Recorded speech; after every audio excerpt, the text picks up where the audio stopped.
Everyone, thanks for stopping by the Standards Weekly Check-In. I'm Colin. Behind the camera we got Heavy Metal Dylan. What's up? Today we are going to be getting into some staff picks, flipping through some new arrivals and recently priced records, and addressing some viewer questions at the end of the video. As always, if you see anything you like, you can hit the DMs on Instagram, you can give the shop a ring, or you can just cruise by. We're open 11 to 8, 7 days a week.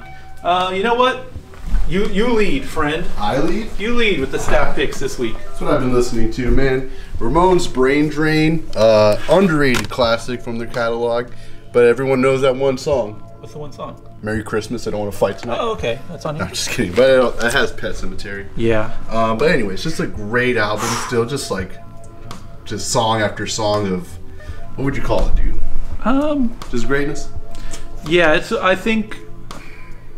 I would, 80s Ramones is like its own flavor. I feel like their records got kind of like, they were throwing stuff at a wall and seeing what sticks. Yeah. In like a good way. Yeah. Like, I always felt like Pet Sematary, all-time classic, goated, if you will.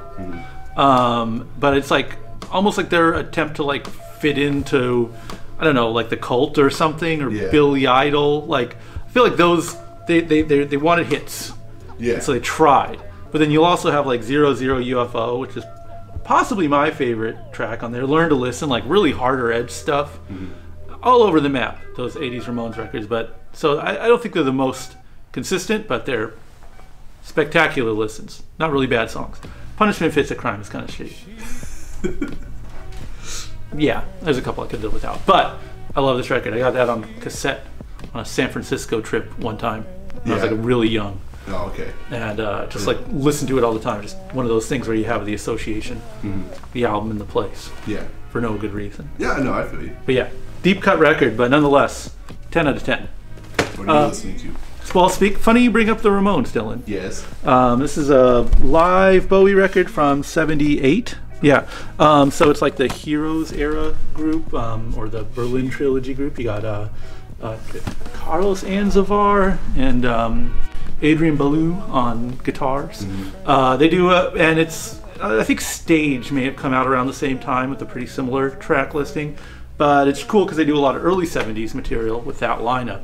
And they do Better Hang On to Yourself, and it's really cool listening to this version of that song because you could tell like the Ramones exist now in this Bowie verse, and that song predated the Ramones. They're like, all right.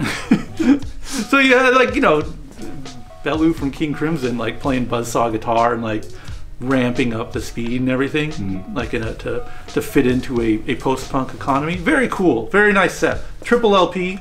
Got a lot of listening ahead of you, but you know, you can, I'm sure it's digitized somewhere, you can stream it. But yeah, I found that to be a delightful listen, all 3 LPs worth all the way through, because obviously that's a really great era of Bowie. Want to look through some records? Sure. All right.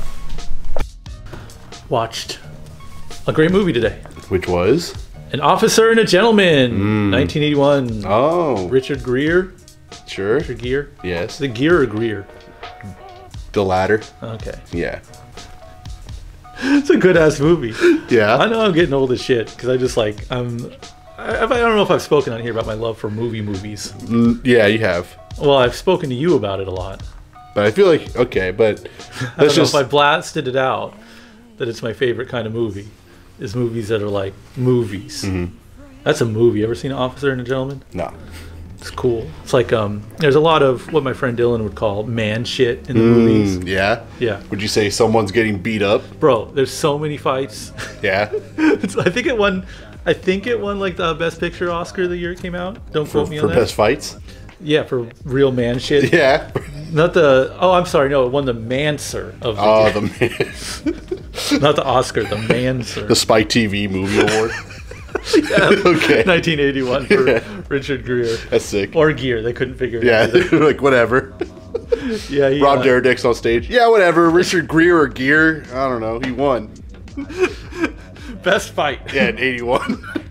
No, it's cool. It's such a smart movie. It starts out like it shows like what a shitty upbringing he had. Yeah. In the Philippines. Shout out the Philippines. Okay. Richard Gere? Yeah, because his dad is stationed out there. Okay, so he goes fair. to live out there and he learns how to fight on the streets of the Philippines. Yes. And at some point he's like, I've had enough of this lifestyle. I'm gonna turn around. I'm gonna join the army or the navy. No, the Yeah. The U.S. Navy? U.S. Navy. Okay.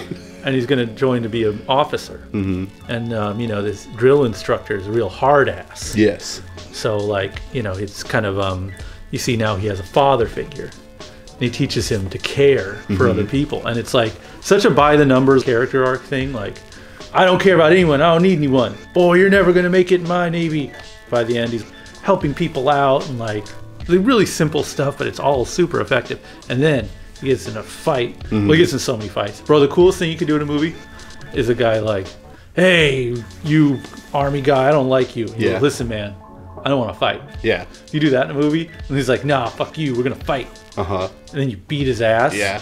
It's the best scene. That'll always be the best scene in a movie. The Jackie Chan approach of Yeah, okay. I mean, there's a little bit of like an underestimated thing with Jackie Chan. 'Cause he's just like, hey, you little guy. And he's just like, Jackie Chan's like, I don't want no problems. Yeah, I don't want any problems. I don't want any problems. And they push him, and then bam, which is satisfying. Like, them not taking that away is also awesome.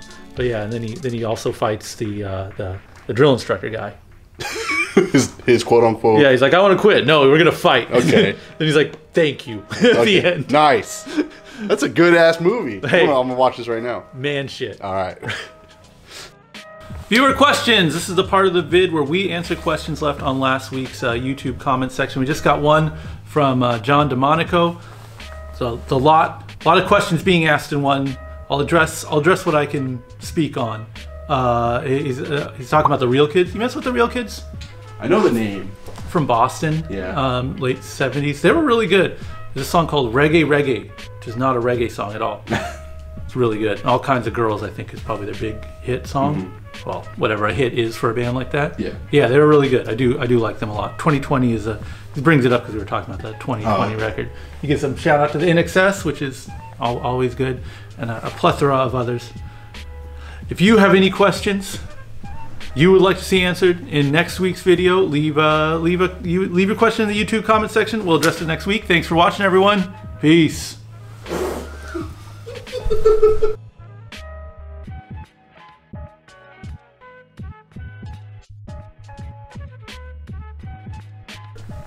Spectacular listens.